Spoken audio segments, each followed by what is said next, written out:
Gratitude changes the way the world looks, because it changes the way you look at the world. Perception is reality. Perspective shapes the world around you.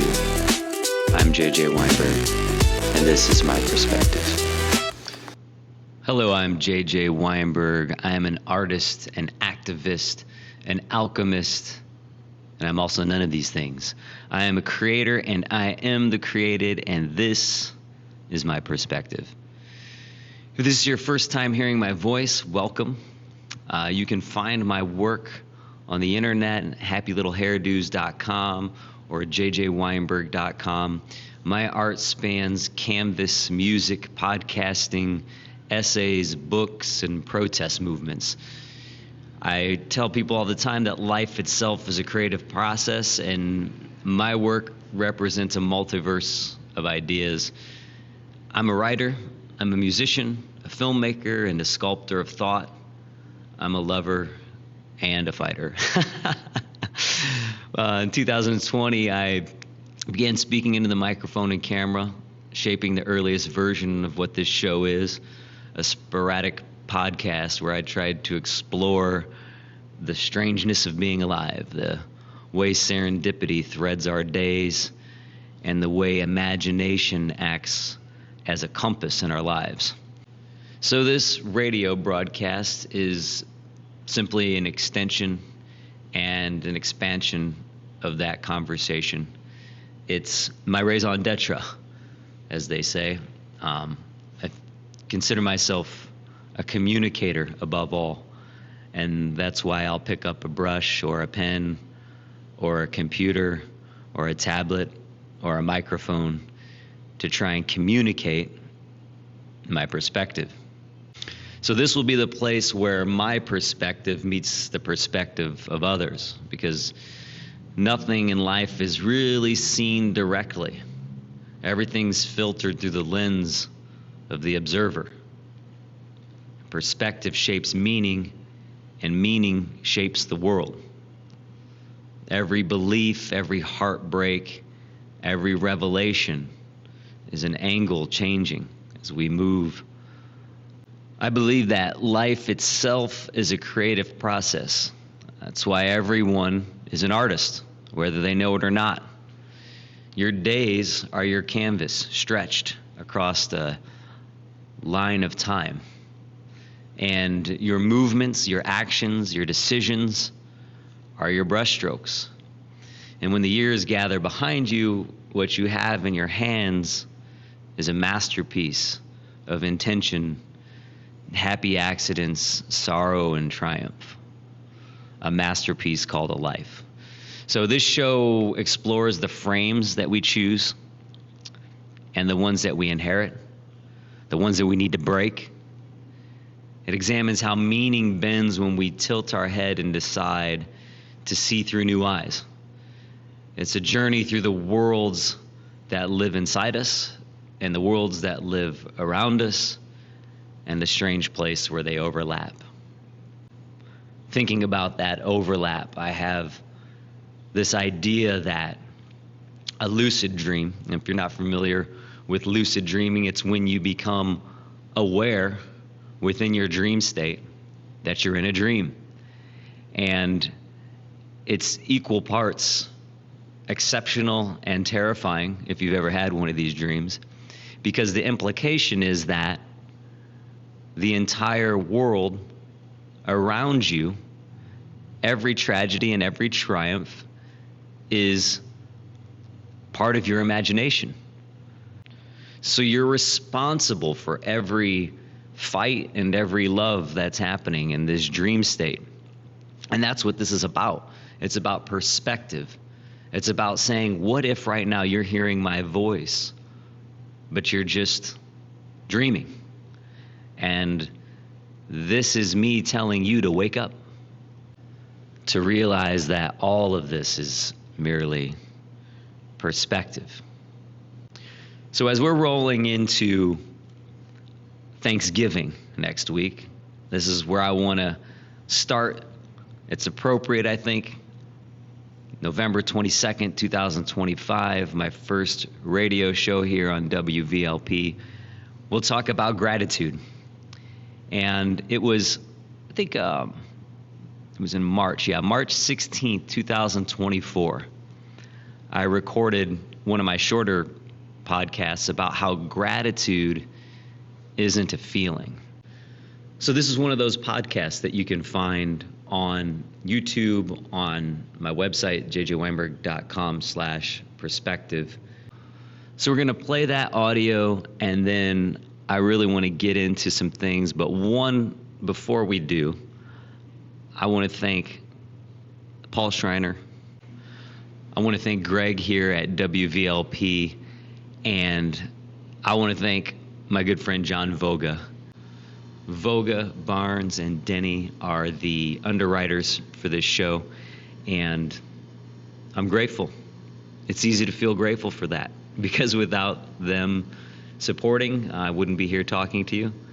And we're going to get into that in a little bit here. But let's first listen to my podcast from March 16th, 2024 on gratitude not being a feeling. Gratitude isn't a feeling, it's a decision. I came to this revelation last night, and it's going to change the rest of my life. Because for years, I've talked about gratitude. I've given speeches about gratitude and alchemy and serendipity and how all of these things roll together. And for me, the notion of gratitude and as a feeling rolls right along lines with toxic positivity, this Pollyannish rainbow and puppy dogs, sunshine, and that's how gratitude, we have to be grateful. That's not it for me. It's like love. Love, again, to me, is a decision, not a feeling. We fall in love. That's a feeling, hopefully, at the beginning of any courtship. That feeling is there, that adrenaline rush, that chase, and that falling in love is, so that we can open ourselves up, so that we can be cracked open, that something might seep inside. And with gratitude, it's like it can't just be reliant on a feeling. Feelings are fleeting. And that's the same with love. You can't just hope to feel in love with a person. You have to make a decision. You choose love. And because if you don't, that feeling in love, you can feel out of love with someone, and then you can easily feel in love with someone else and chase that adrenaline and wind up destroying an actual authentic connection of love with someone. So having this realization for myself that gratitude is not a feeling is so empowering to me, because for the past, whatever it's been, 15 years, as I've talked about gratitude so much and done, even speeches and things, 25 years, I think about all these different times that I've talked about gratitude. And there have been many times, and most recently, I can say that I've not felt gratitude, but I've decided gratitude. And I think it's such a shift that so many people probably need to hear, because when people are talking gratitude, some of my friends online, some of the people that I follow, you just got to have gratitude. And it's when you're looking for a feeling, like, I just won the lottery, I'm so grateful. Yeah, that's easy, right? I'm so grateful that my work is being recognized. I'm so grateful that I have a healthy relationship and a beautiful, baby, or whatever it is. All these different things those are easy. That's like the feeling of falling in love. But the decision for gratitude is, my work didn't get selected. I'm being ignored. My work was thrown in the trash. Someone's taking advantage of me I've experienced an extreme loss in my life, gratitude is the decision. And so like, I've not felt grateful, the feeling, a lot in the past. 2022, I lost my dog, Francis. I wrote a book. I talk about gratitude in the book. I didn't get to this point, but I'm brought here now to where I didn't feel grateful that I lost my best friend, my dog, Francis, but I chose gratitude. And by choosing gratitude, it shapes how we look at those tragedies that lead us into triumph. So choosing to say, this is happening for a reason, and that reason is for my growth. This is happening for me, not to me. That's the shift. That's that gratitude can bring us to where I can feel like absolute garbage. I can feel upset. I can feel jealous. I can feel mad about all of these different things that are happening around me. But at the end of the day, if I choose gratitude, it helps me make sense of those things. That's why I create the next piece of artwork. That's why I continue down the journey.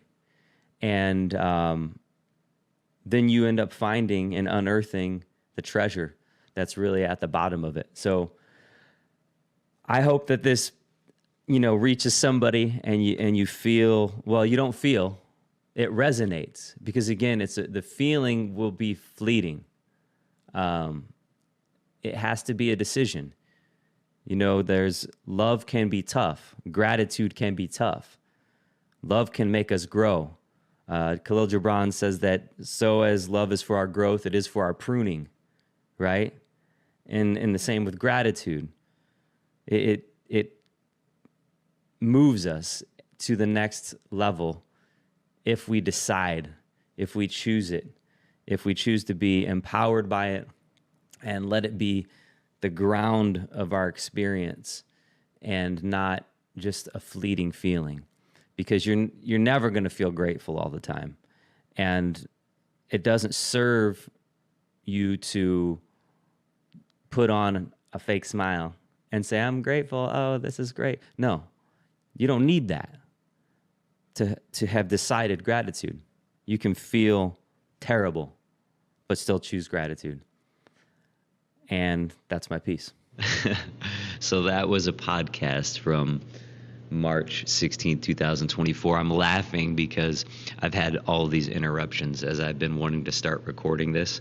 And it goes right back to this idea about gratitude being a decision, because in the moment, I'm supremely frustrated, right? The feeling is frustration. The emotion is aggravation.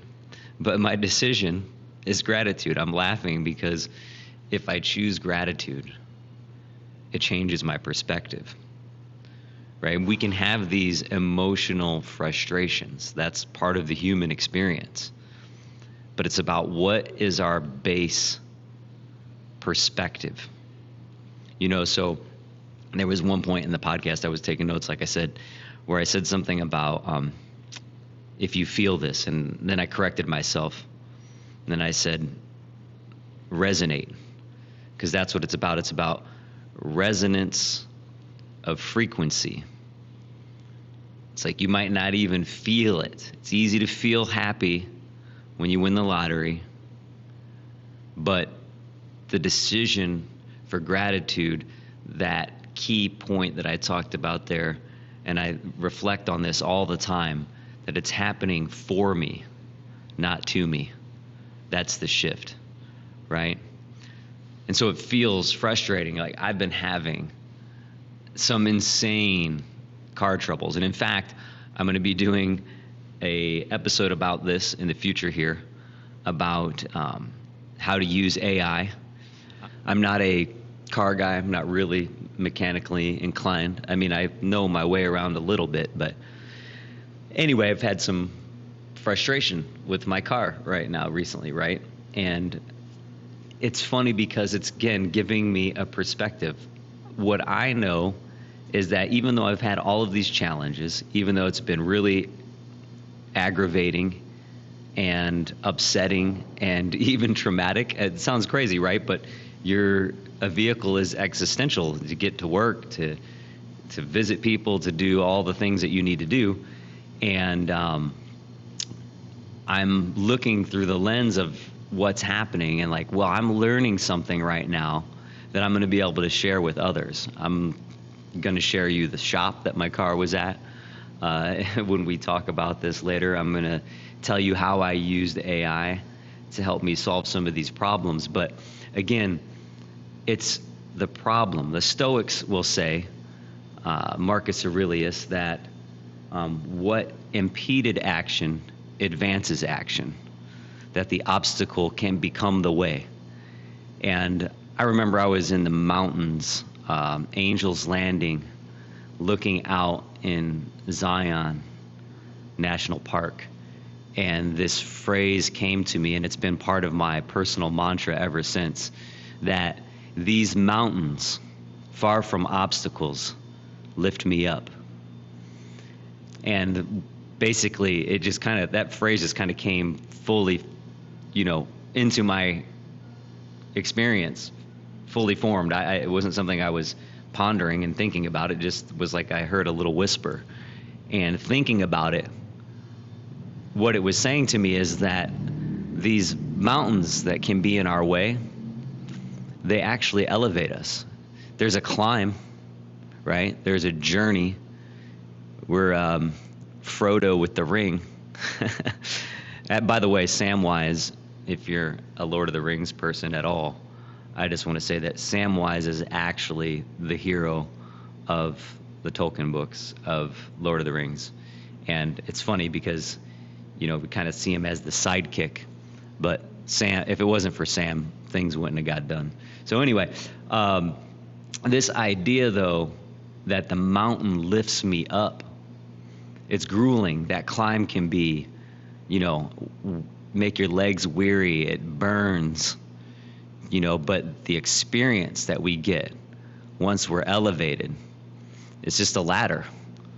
But if we don't have the perspective, if we can't be grateful, right, for the mountain, we can't be grateful for the view. That's beautiful. That's what I'm saying. This is how things come.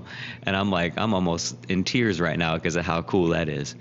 If we can't be grateful for the grueling climb, then we can't be grateful for the view. But it doesn't mean that while our legs are burning, that we can't complain a little bit, that we can't say, oh man, this is painful. Absolutely it is.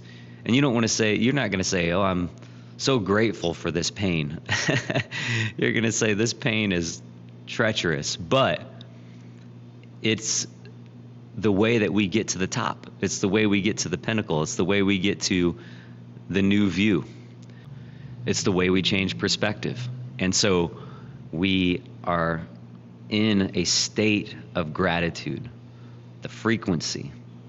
And I've always said that gratitude is the philosopher's stone. If you're not familiar with the idea of alchemy, and I believe gratitude is the key to alchemy, that the alchemy is the idea that all base metals are slowly turning into gold. And the alchemists believed that they could transmute base materials into gold.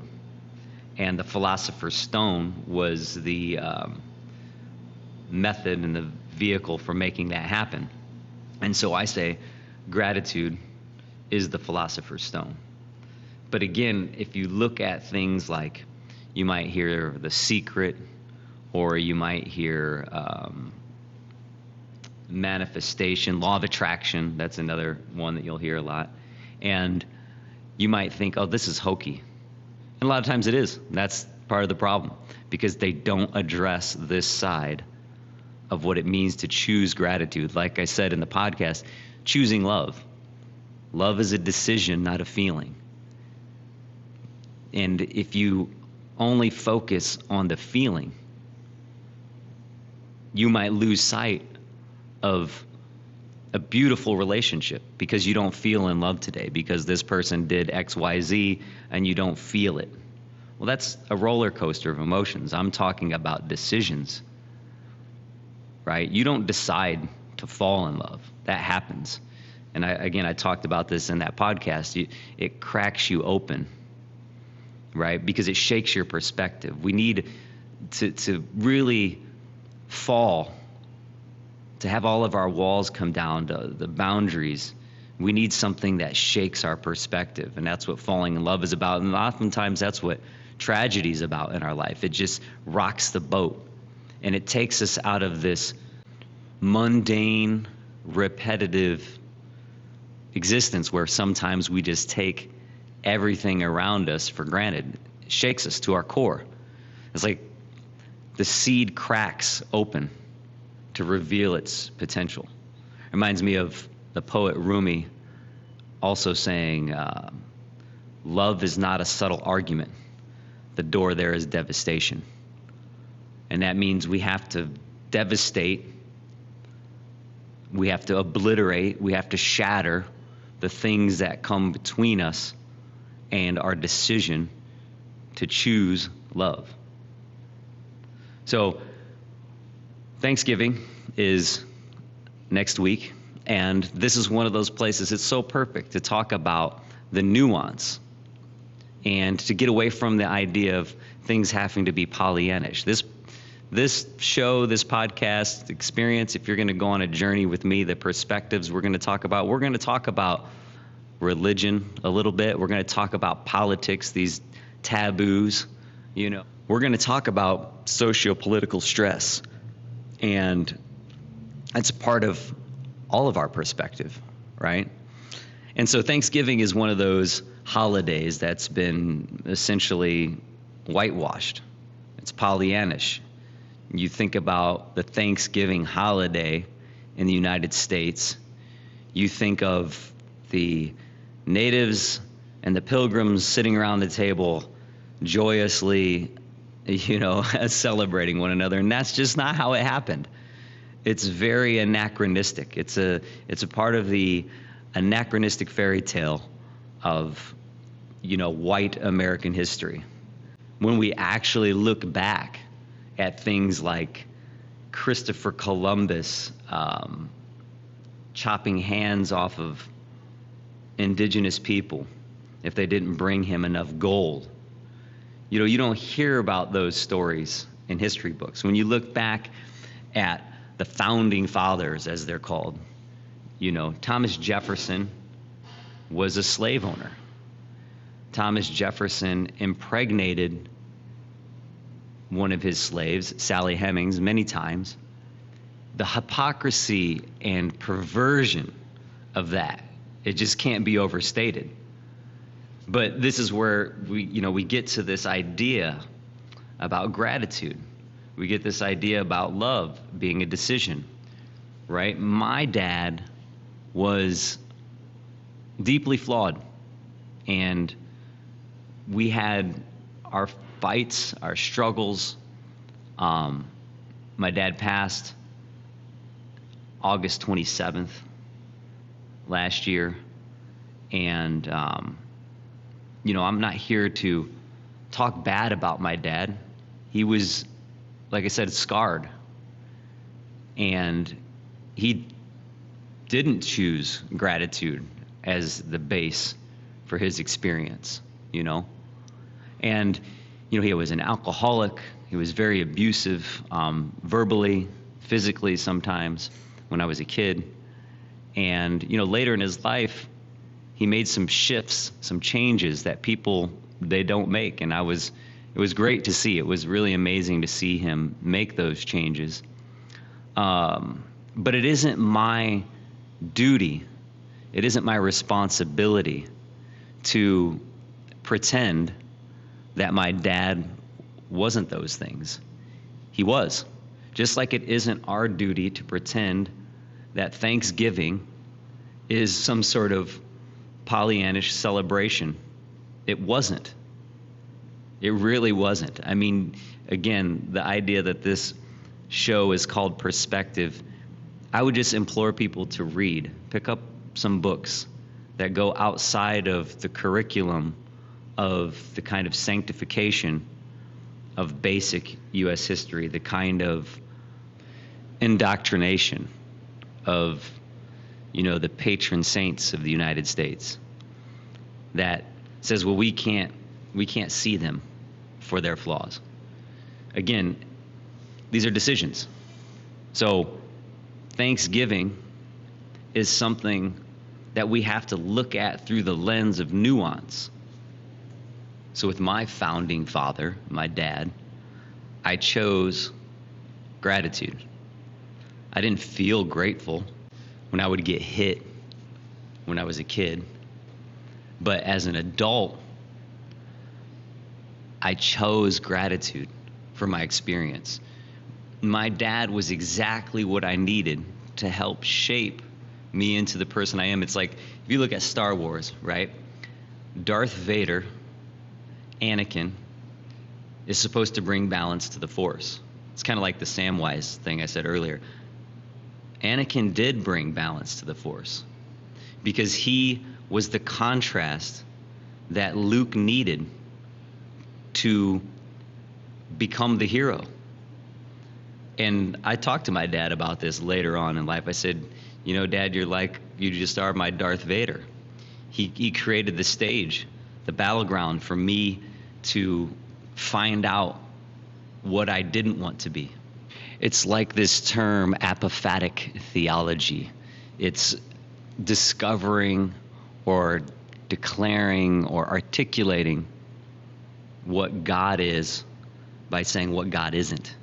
We start with what it isn't. And I didn't know the term apophatic theology when I was, young, an adolescent, but it was what I was doing. I was determining myself by saying these are the things that I'm not, in contrast with what my dad gave me as an example. It's like Michelangelo would say that the angel in the statue was inside the marble. He just had to, unearth it. And that's, another analogy here for us is like we can sculpt our body that way, but we sculpt our life that way. The blows that we suffer are like a hammer and a chisel hitting the stone to unearth the brilliant sculpture beneath. And again, when we look at it from the lens of gratitude, we can say, look, this doesn't feel great, but I'm full of gratitude because I know that this is happening for me and not to me. When you go to the gym, you go in and lean into the pain. You lean into the burn. It's the burn that is going to happen. But that burn is your growth. The muscle fiber tears, then it repairs. And that's your growth. Growing pains. There are these cliches, but they're there for a reason. So our founding fathers, as we're getting to roll into Thanksgiving, they're not above reproach. And in fact, if we try to sanitize their sins, we are complicit. And I never did that with my dad. I said, this is who I will show I'm not by the contrast that he's provided me. On the other side of that equation, my dad was verbose. He was an articulate man. He would use language when he wasn't employing it as a weapon through sound, violence, anger. He would use his wits and his language to elevate, and those are things that I learned from him too, So you don't throw the baby out with the bathwater. So I've been saying that I think we should have Thanksgiving 365. 365 days a year we should be giving thanks. That's part of the decision of gratitude. Now, again, I have mixed feelings about the holiday, that sugarcoats the sins, right? We can reject the sins of our father or our founding fathers. But when it comes to deciding, I said this, are you happy? That's a question, right? Happiness is a feeling. Joy, on the other hand, I believe is a state. It's a state of being. And I'm realizing it now here on this first ever radio episode that it's a perspective. Happiness is, contingent upon environment and response. Joy is a perspective. It's a decision. It's the same thing with gratitude. You might not feel grateful, just like you might not feel happy, but you can choose gratitude. First time ever I'm realizing what I missed in between now and March 16th of 2024. Gratitude is a perspective. So we decide, and that's our perspective. Now, sometimes, though, we have frames hung around our neck like a yoke, like this yoke of bondage, because we can't break the chain. But what I really want to get to is the notion that you're allowed to feel terrible and still have your perspective be gratitude, because you know that these feelings will pass. It's the same thing with that love. Love is a decision, not a feeling. I mean, I'm talking like love, real love, not I got drunk one night and had a one night stand and I'm in love, which actually a point about my dad. And if you don't know this about me, I've never had a drop of alcohol in my life. I've never done a recreational drug. And again, that was part of my apathetic existence, my carving out myself by saying things I don't want to do that mirror my dad's decisions. And my dad was an alcoholic. So love, though, is a decision. It's a perspective. Imagine that. Love is a perspective. When have you ever heard that? It's the first time I've heard it. Love is a commitment.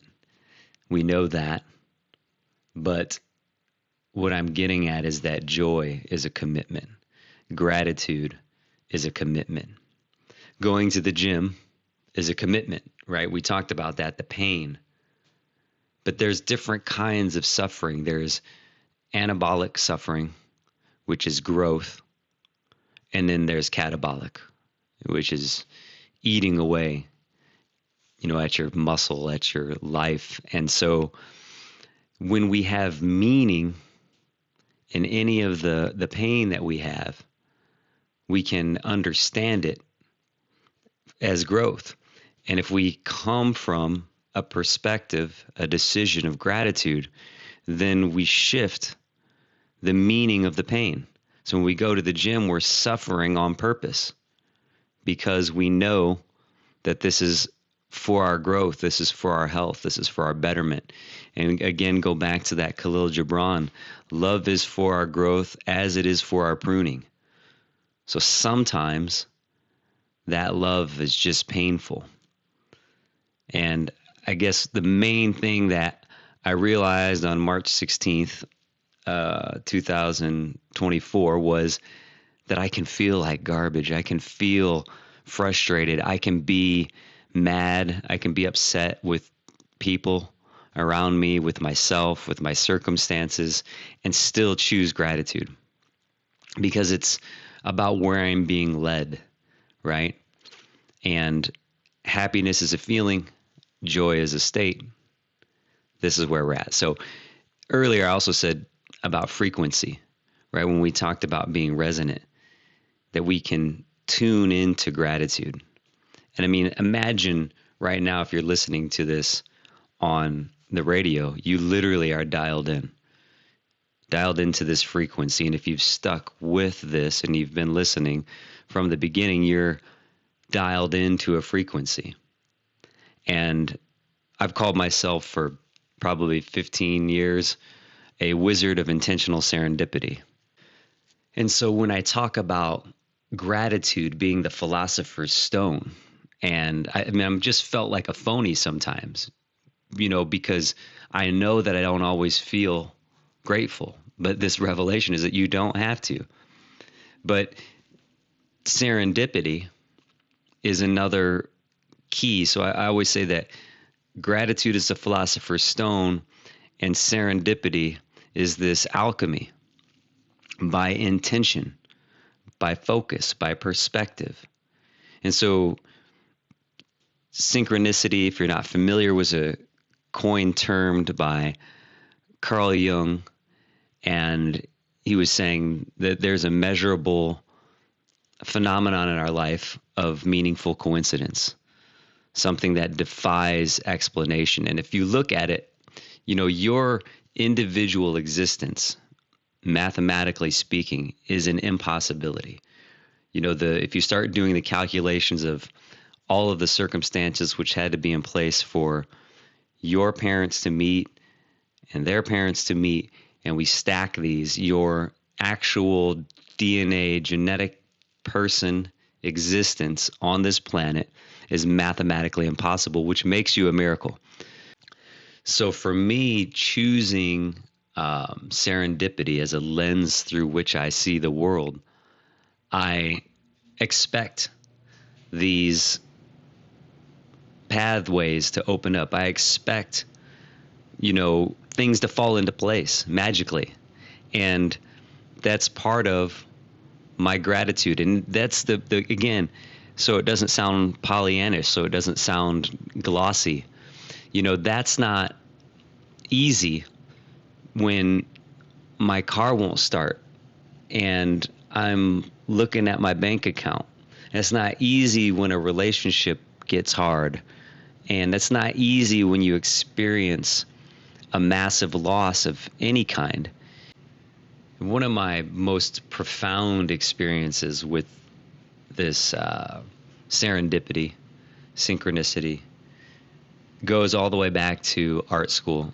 I'm going to do a full show on this at some point, of course, but I call it the Jupiter effect.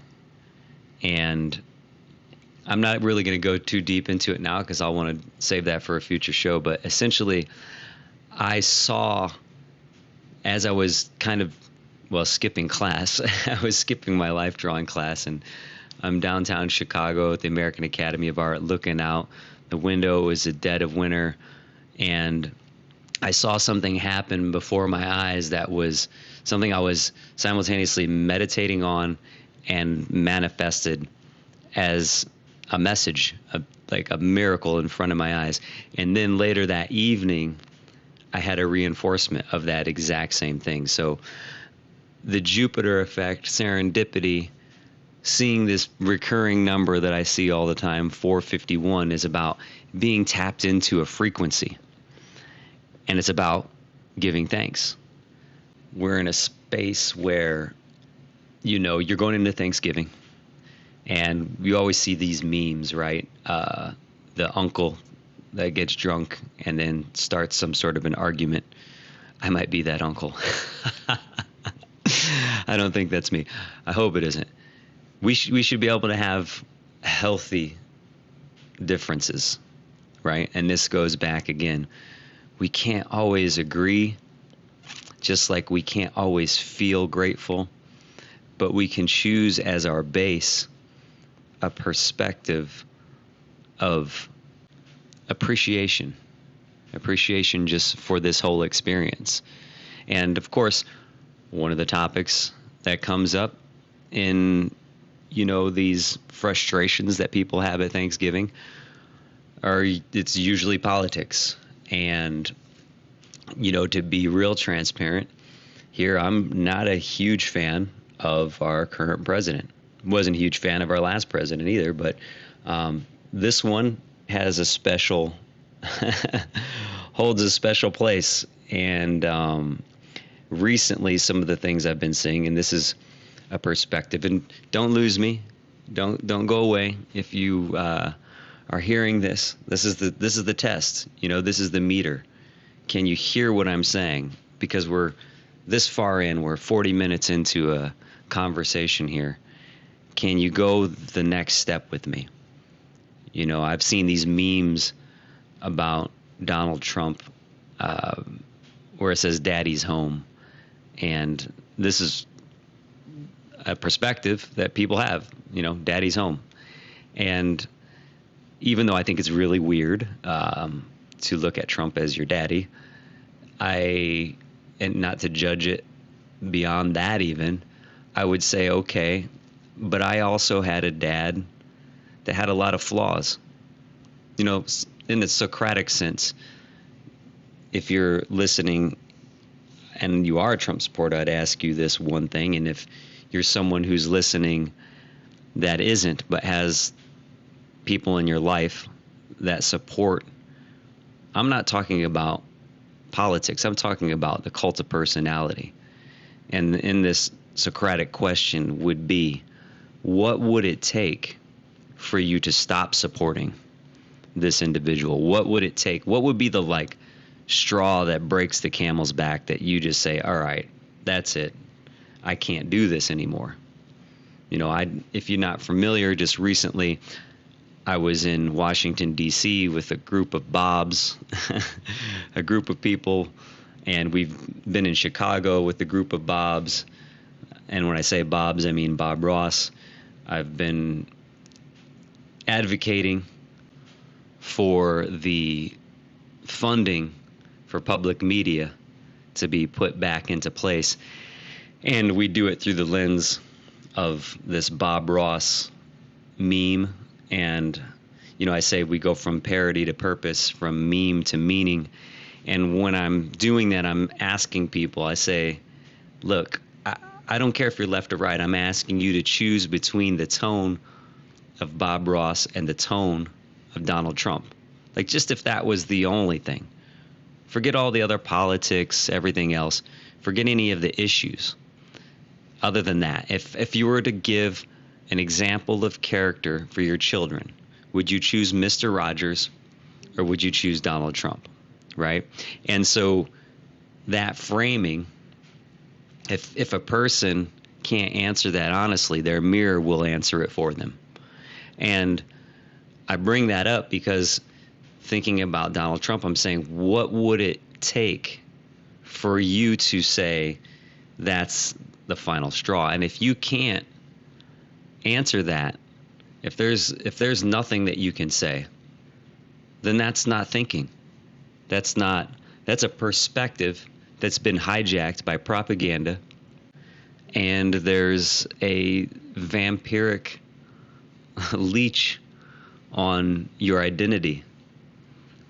And that's the frame that I was talking about before that hangs on our neck like a yoke, because it's not allowing you to even really decide your perspective.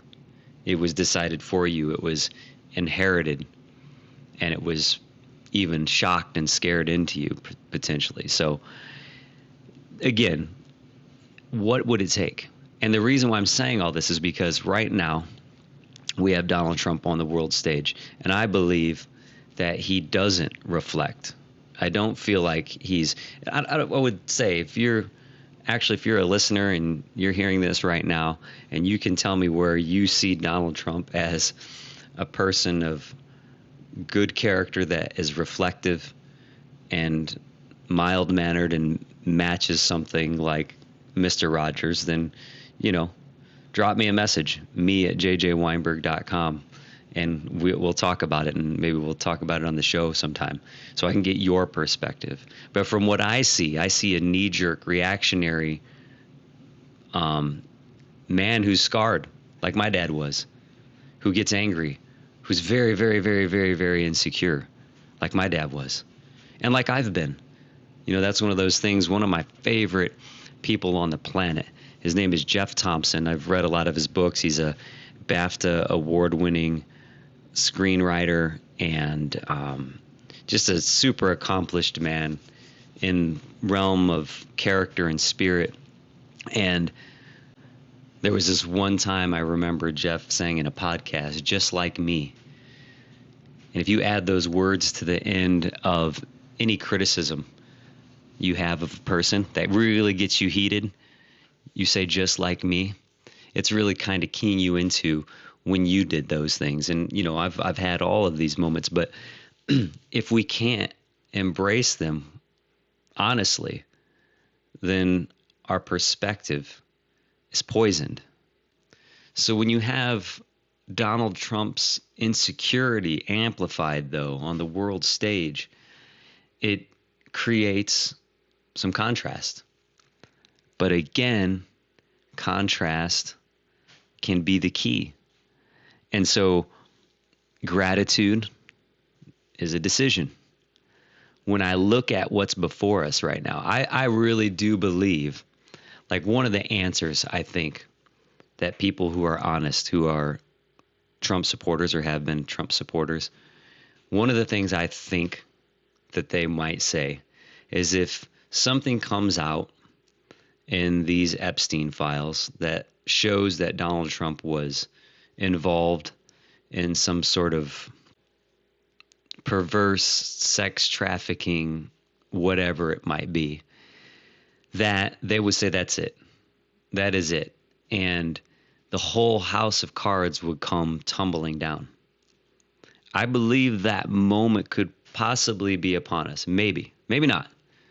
But if it were, when we look back at this, what I would hope it would do is be that boat being rocked, that ship, that pain, that breaking open of the seed, that there might be a movement of thought where people can say, wow, especially people that were on the other side of that for so long, they would become what they call now woke. They would wake up to this perspective that so many others have had for so long. So you might have these conversations at Thanksgiving, and I would just implore you to keep gratitude as your perspective, to keep joy as your perspective, and realize that no matter what, let's just say, for instance, this evidence, something, came out and it was the ultimate gotcha. It's not effective. I tell this to people all the time. We have to get into pull versus push with the energy that we're doing in debating or contemplating and talking to our loved ones or even people online. Because if you push someone that's on the fence, you're going to push them onto the other side of the fence. We've got to pull them over the fence. If there's a reason that you want to show someone something, going at them, hitting them with gotcha, guess what it does? It makes them feel embarrassed. It makes them feel insecure.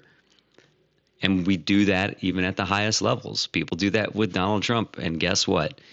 He just responds through his trauma.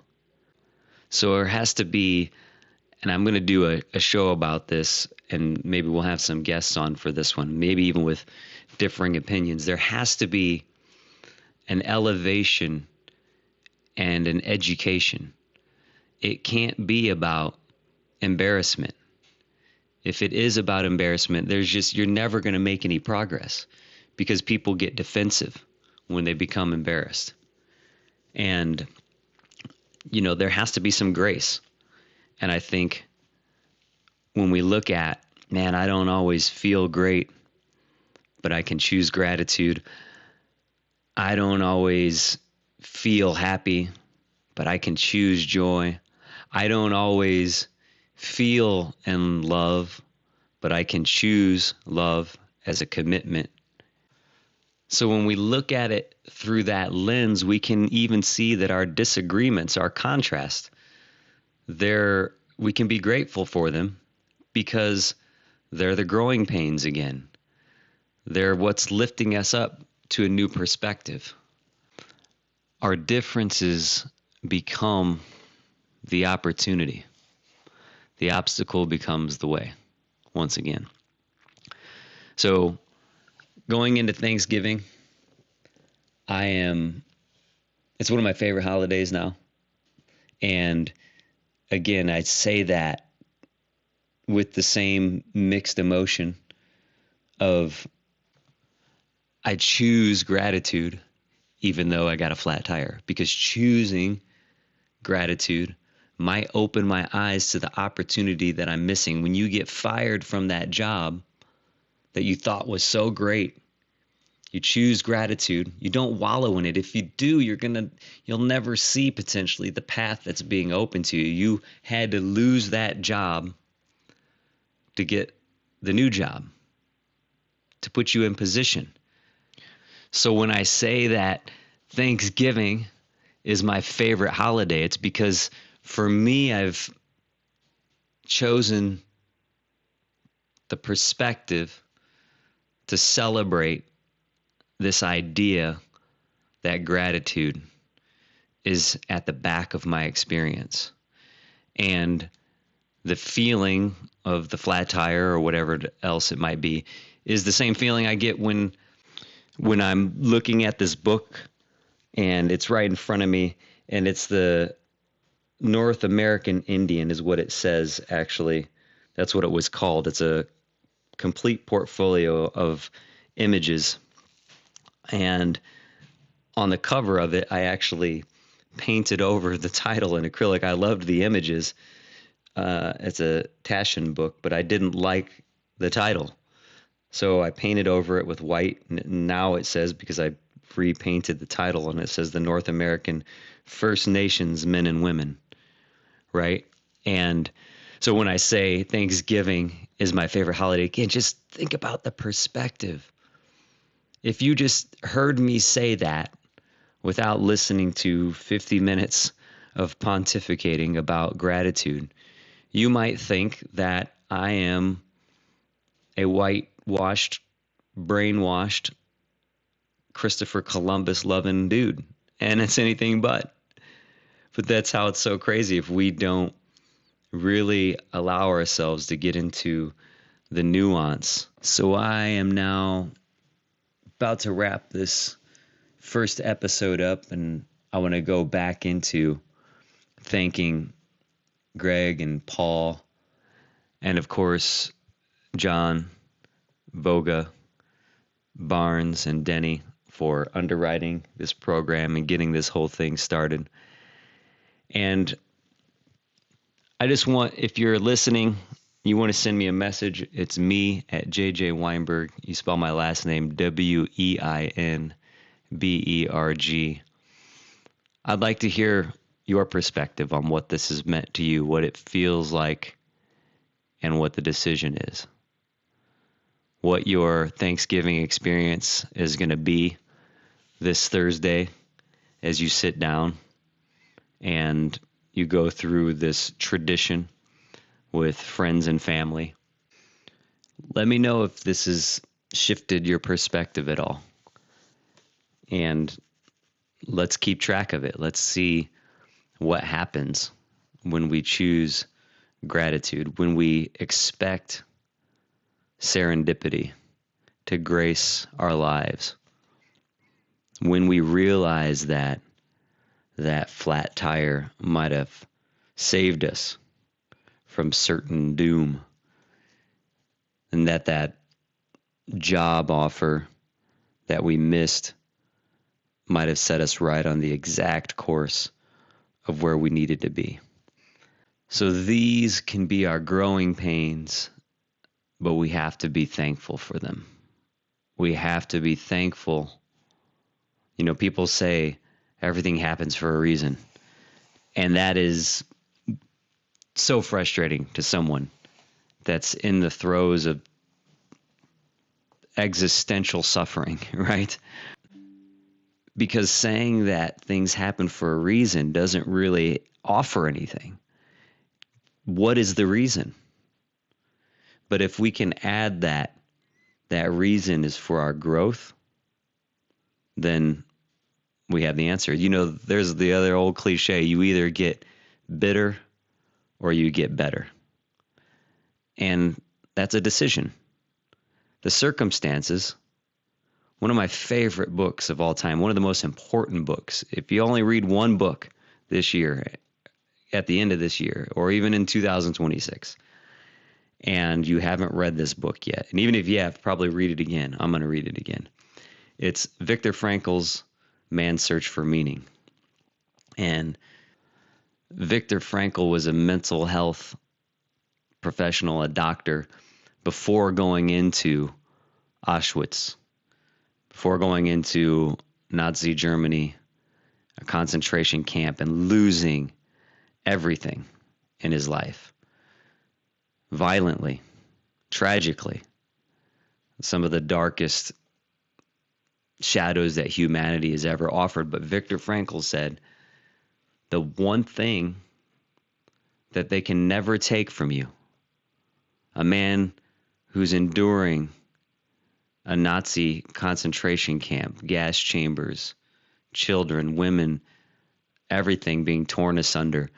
He said the one thing that they can never take from you is how you react. That's yours.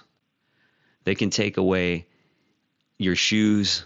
They can take away your teeth. They can take away your children. But they can't take away how you'll choose to react to what's happening. That's your agency. That's your power. That's your decision. That's your perspective. Till next time, we'll see you Saturday at noon. jjweinberg.com. If you want to find me on Instagram and send me a message there, it's just at jjweinberg. Be blessed. Have a happy Thanksgiving. Choose gratitude.